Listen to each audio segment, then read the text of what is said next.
जब तक अंधेरा रहता है तब तक अंधेरे में रस्सी भी सांप दिखाई देती है। अंधेरे में अगर मेढक काट ले और कोई कह दे कि सांप ने काटा है तो शरीर में जहर बनना शुरू हो जाता है और आदमी की मृत्यु हो सकती है।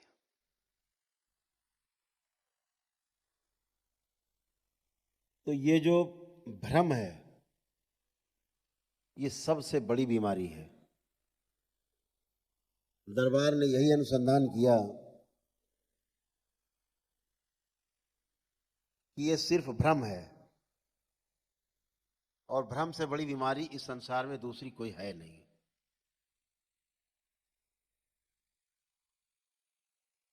भ्रम की वजह से महाभारत युद्ध हुआ।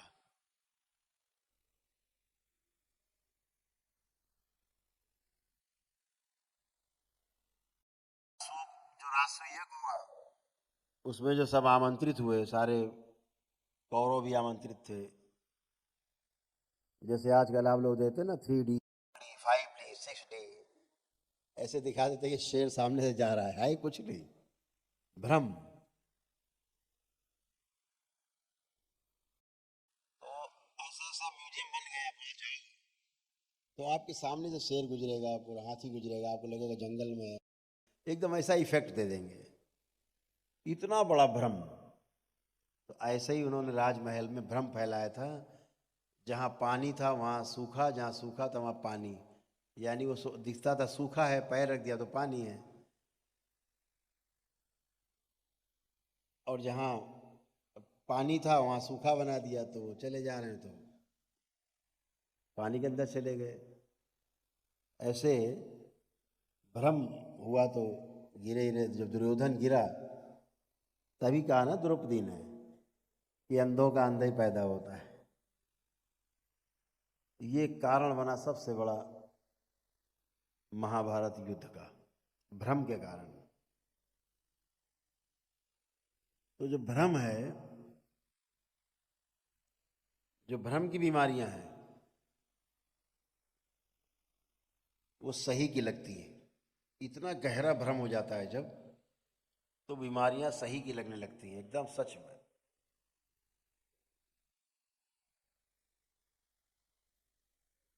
तो इस दरबार ने इस पे अनुसंधान किया और अनुसंधान करके ये पाया कि इस भ्रम को बहुत आसानी से हटाया जा सकता है और हटाने की किसी को आवश्यकता नहीं है। वैदिक नियम अगर आदमी पूरे कर ले तो स्वयं ही हटा सकता है। जैसे आप लोगों ने तमाम भ्रम को अपने मस्तिष्क से, परिवार के मस्तिष्क से हटाया है, केवल वैदिक प्रक्रिया पूरी करके दरबार की। तो वो जो भ्रम है, गली गली दुकानें खुल गई भ्रम हटाने की, हटता है नहीं। तालाब है, लाठी से पानी मारो अलग होता नहीं, मारते रहो। तो वो जो भ्रम हटाने की जो नकली दुकानें खुल गई गली गली, पगड़ी टोपी पहन के, और कुछ भी नहीं पता। कैसे कहें इन लोगों के बारे में, क्या कहें कि कुछ कहना भी अच्छा नहीं लगता। अभी इधर बहुत तमाम चीज़ें उठा पटक देश में चली, ऐसे ऐसे मूर्ख आदमी, क्या कहें, बहस का कोई सार्थक बहस नहीं, जिसका कोई अर्थ नहीं है। हम तुम्हारा मोबाइल नंबर बता दें क्या है, तुम्हारे पासपोर्ट का नंबर बता दें क्या है, तुम्हारा आधार कार्ड का नंबर बता दें, तुम्हारा टेलीफोन नंबर बता दें, तुम्हारे पिता का नाम बता दें, चलो बता दिया हमने, मान लीजिए आपको, उससे कोई लाभ मिलने वाला था? नहीं मिलने वाला। वो तो पहले से आपको पता है सारे नंबर। लेकिन कहो कि 10 आदमी बीमार तड़प रहे हैं, इन्हें ठीक किया जाए, तो घिग्गी बन जाती है, बउआ बन जाते हैं। ये भाई ये तो बीमारी है, तो डॉक्टर के पास ले। तो दरबार ने अनुसंधान किया कि स्मृतियां ही हमारी, हमको रोगी बनाती हैं। जो नकारात्मक स्मृतियां हैं और जो सकारात्मक स्मृतियां हैं हमें निरोगी बनाती हैं, स्वास्थ्य प्रदान करती हैं। तो स्मृतियां हमारे रोग और स्वास्थ्य दोनों का आधार है। दोनों जगह स्मृति काम करती है। अगर आप यहाँ बैठे हो तो अपनी स्मृति के कारण बैठे हो। आपकी स्मृति में है कि अगर हम बाबा से जुड़ेंगे तो हम और हमारा परिवार सब सुखी रहेगा, अच्छा रहेगा, आगे का जीवन सरल होगा। ये स्मृति है, आपकी अंदर पड़ी हुई है। तो दरबार ने जो अनुसंधान किया वो ये किया कि स्मृति अगर ठीक कर दिया है आदमी की तो बाकी सब ठीक रहता है। और स्मृति के कारण ये आदमी या तो पागल है, उन्माद फैला रहा है, या अपने को चोट पहुंचा रहा है, या दूसरों को चोट पहुंचा रहा है, अपना काम नहीं कर पा रहा है। तमाम तरह के नकली रोग घेर लेते हैं और सब स्मृतियां हैं। नकली टाइप का जो खेल होता है, भूत प्रेत वाला खेल, नकली टाइप का, वो भी लोग और बढ़ा देते हैं, स्मृति बनाते रहते हैं। आप कहीं गए, बोले नहीं तो ब्रह्म राक्षस है। अब आपके दिमाग में एक और ब्रह्म राक्षस घुस गया। किसी के यहाँ गए, उसने कहा नहीं ये तो भाई रक्त काली घुसी हुई है। अब एक रक्त काली घुस गई दिमाग में, वो भी स्मृति बन गई। फिर कहीं गए, उनका कि पिशाच घुसा हुआ है, तो फिर पिशाच घुस गया। ऐसे आपकी स्मृति में तमाम चीजें स्टोर होती जाती। और जितनी नकारात्मक स्मृतियां जहाँ आप जाते हैं, वहाँ की नकारात्मक स्मृतियां आप में आकर्षित करते हो आप, और अंदर आ जाती। तो दरबार ने यही अनुसंधान किया कि बाहर तो छोड़ो, अगर हम अपने परिवार के सदस्य के बीमारी के बारे में सोच के परेशान होते हैं तो उसकी बीमारी भी आप में ट्रांसफ़र हो जाती है जब आप ईश्वर से प्रार्थना करते हो। तमाम कहानी सुनी होगी आपने इसके पीछे। बाबर और हुमायूं की भी कहानी सुनी होगी कि जब हुमायूं बीमार पड़ा तो बाबर ने अपने उसके चारपाई के 7 चक्कर लगाए और कहा, प्रार्थना की ईश्वर से कि इसके रोग मुझे दे दो। तो कहानी पढ़ी होगी आपने बचपन में। तो हुमायूं ठीक हो गया और बाबर बीमार हो गया। स्मृतियां हैं गहरे में, उधर डाइवर्ट हो गई और उसकी मृत्यु हुई, हुमायूं बच गए। तमाम, जैसे गोविंदा जी अभी आए थे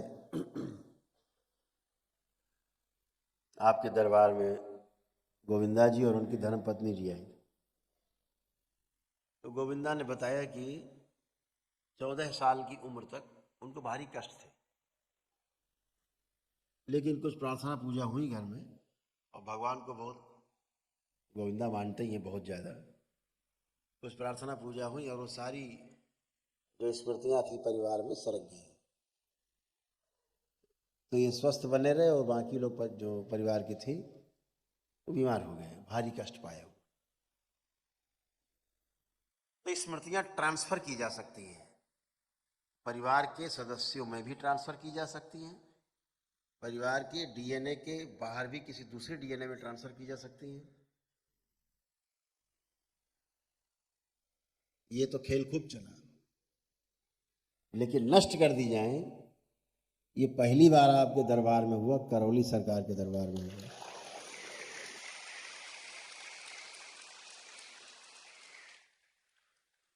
तो स्मृतियों की साइंस तो थी लेकिन ट्रीटमेंट नहीं था। ये सब जानते थे कि स्मृति जो है, कर्म स्मृति, हमारी कर्मों की जो स्मृति बनी हुई है, जब तक वह स्मृति रहती है उसका भोग बनता है। उसका भोग काटने के लिए स्मृति आगे आती है और वह स्मृति जो है रोग के रूप में दिखाई देती है जब भोग कटना होता है।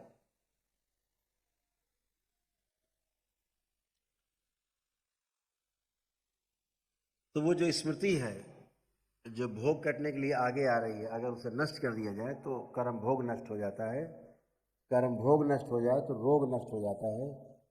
और ये दरबार प्रतिदिन अरबों खरबों स्मृतियां आपकी नष्ट करता है, और सारे कर्म भोग भी आपके नष्ट करता है, बीमारियों से संबंधित। जो वर्तमान में बीमारियां रहती उनसे संबंधित भोग नष्ट हो जाते हैं। ऐसे हजारों जन्म जी के आप आए हैं, हजारों हजारों जन्म आपने लिए हैं पीछे, उन सब की स्मृतियां रहती रहती हैं। जब कोई आगे आती है तो आपको वैसा ही फील होता है, वैसा ही रोग, वैसा ही कष्ट। दरबार उन सबको हटा देता है। जब आप दीक्षा लेते हो, आज जो आप अद्भुत काम करने जा रहे हैं, इसलिए मैं स्मृति में आपसे बात कर रहा हूं। ये दीक्षा बहुत अद्भुत है जो आज पूजनी बाबा जी से आपको प्राप्त होने जा रही है। जब आप जाप करते हैं, इस जाप मात्र से आपके कर्म भोग, आपकी कर्म स्मृतियां कटने लगती हैं, नष्ट होने लगती हैं, केवल जाप से।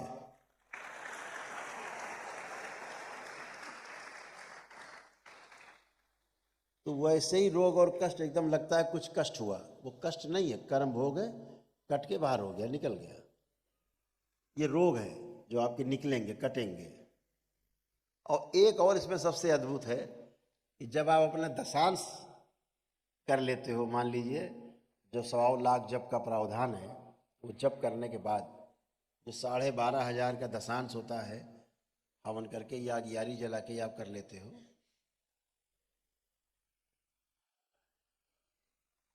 तो ये जो हवन का, जो दशांश के हवन का जो पुण्य आपके मस्तक पे, आज्ञा चक्र पे जो आपके स्थिर होता है, स्थापित होता है, सक्रिय हो जाता है, इतना अद्भुत है। परिवार में कभी किसी को कोई समस्या हुई, कोई कष्ट हुआ,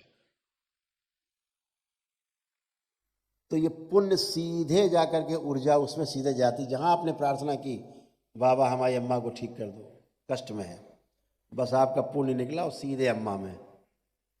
और तब तक नहीं निकलेगा बाहर, अम्मा से ट्रीटमेंट करके जब तक ठीक नहीं कर लेगा तब तक नहीं छोड़ेगा।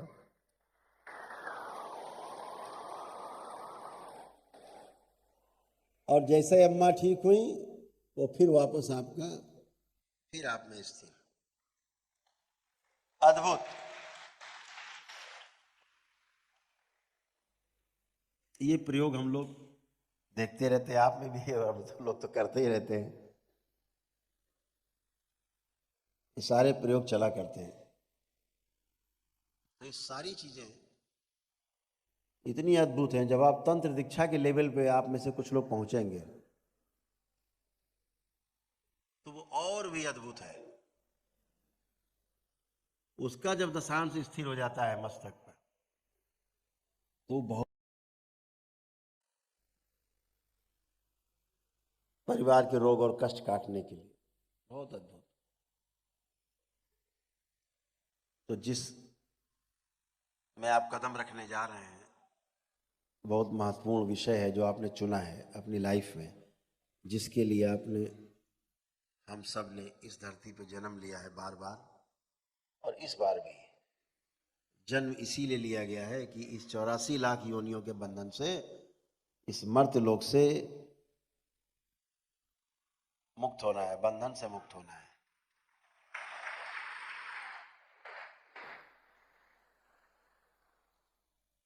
जो यात्रा अनंत की है, और इस अनंत की यात्रा में वापसी की ओर चलने का समय आप सबका आ गया है। जो लोग गंभीरता से इसको करेंगे, इसको महसूस कर पाएंगे, इसमें जी पाएंगे, इसको जान पाएंगे, समझ पाएंगे। बहुत विषय तो गूढ़ है, लेकिन जानना बहुत ही सरल है।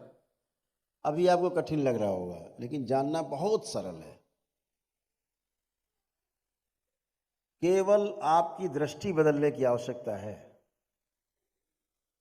उतने से ही आप जानना शुरू कर देते हो। दृष्टि खराब हुई, यात्रा रुक जाती है।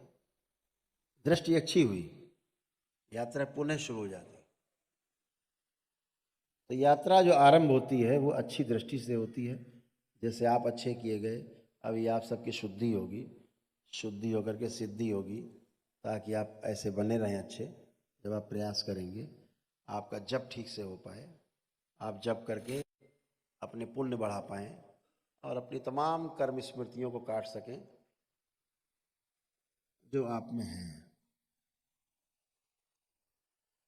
तो इस दरबार ने जब ये अनुसंधान किए तो बड़े कमेंट्स आया करते थे यूट्यूब पर। ये तो हम पहले से जानते हैं कि कर्म भोग के कारण जो है रोग होते हैं, कष्ट होते हैं, लेकिन जब उनसे ये पूछो कि ये तो जानते हो उसके कारण कष्ट होते हैं, कभी ठीक कर पाए स्मृति हटा के? तो उसके बारे में नहीं पता है।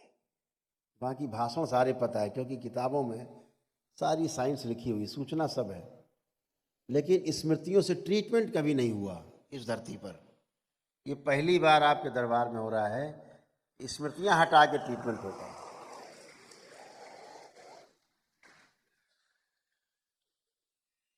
आप जबरदस्त ऊर्जा प्राप्त करते हो। दरबार ने और दरबार का विस्तार करने के लिए भी और तमाम लोगों को लाभ मिले उसके लिए दरबार ने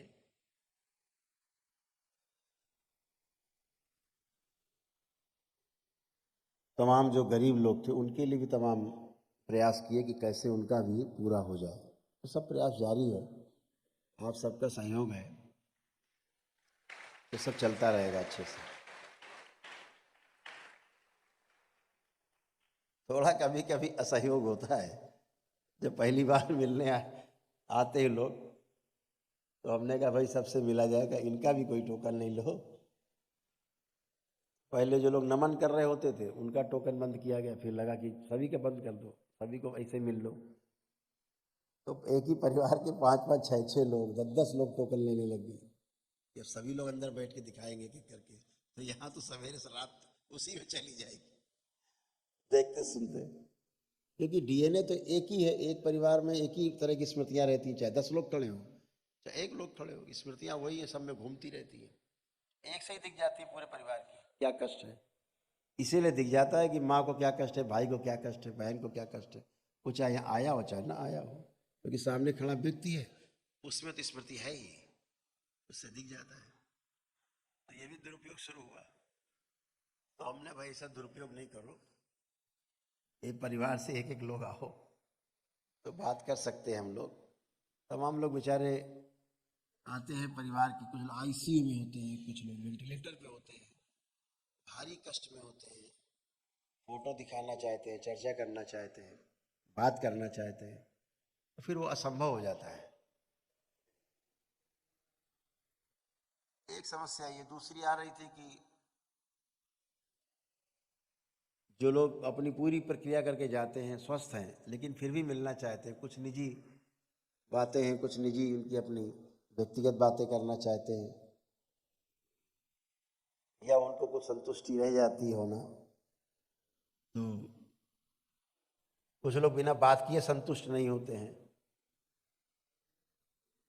तो बहुत ज़्यादा प्रेशर इधर पड़ रहा है, तो देखो दरबार कुछ करेगा कि, और हम तो फ्रीडम लेकर के खूब दरबार का विस्तार करना चाहते हैं, लेकिन दरबार व्यवस्था करेगा कुछ कि जो टोकन अभी बंद कर रखे हैं हमने ऑनलाइन वाले, जो व्हाट्सएप पे या जूम मीटिंग में बात कर लेते थे, तो अभी तो बंद कर रखे थे हमने वो भी। तो उनको दरबार सोचता है कि हफ्ते भर बाद उसको खोल दिया जाएगा, तो जिससे लोग व्हाट्सएप पे या जूम मीटिंग में हमसे बात कर पाएंगे अपने घर बैठे, कोई बात करनी होगी तो वो खोल देंगे। इसकी बहुत डिमांड आ रही कि गुरुजी हम लंदन में बैठे हैं, कैसे वो बात नहीं हो पा रही है, तो मजबूरी बन रही है कि वो जो बंद है उसको तो खोलना ही पड़ेगा बात करने के लिए। चाहे हम 20 लोगों से रोज़ बात कर पाएँ, 10 लोगों से बात करें, लिमिट रहेगी, उतने से बात कर पाएंगे। चलिए, बहुत अद्भुत है, आप आज की प्रक्रिया में हम लोग आगे बढ़ें, एक कदम आपका आगे बढ़ा है, 4 कदम दरबार के आगे बढ़ेंगे।